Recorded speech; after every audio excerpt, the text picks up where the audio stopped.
Speaking of preparing for the next match, you already have the ticket to the World Cup. Yeah. Obviously, you celebrated.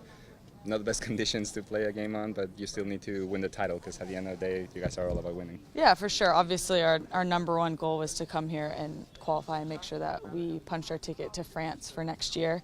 But in any tournament, we would like to win. So that is now our number one goal. You're always being a strong force within the team, like your character, your leadership, and now that you're a blend of being a veteran and still a young player. How's that play on the team?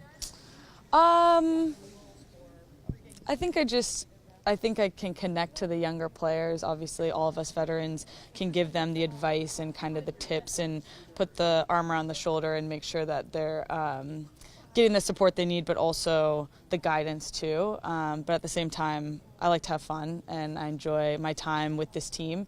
As soon as I step over the lines though, it's all business for me. But at the end of the day, like I said, I love playing for this team and I always have a good time. So. How's it changed? Because 4 years ago, like you think about like before being a world champion, how's it have changed for you on a personal level, coming out and now thinking that you could be a two-time world champion?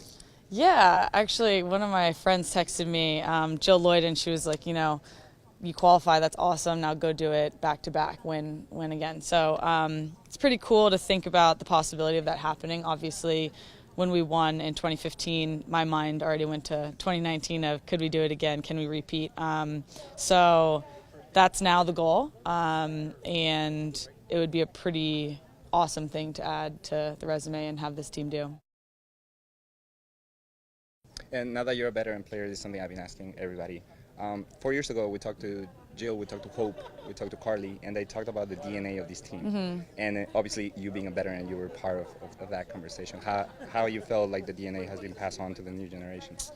I think that's just been a thread of this team throughout time. You know, obviously, you're never going to be on this team forever. You kind of are renting this jersey for the time that you wear it. And that being said, through time, people have passed on the culture and the DNA and the makeup of this team and what this team is all about. And I think that the players that came before me really instilled that in me.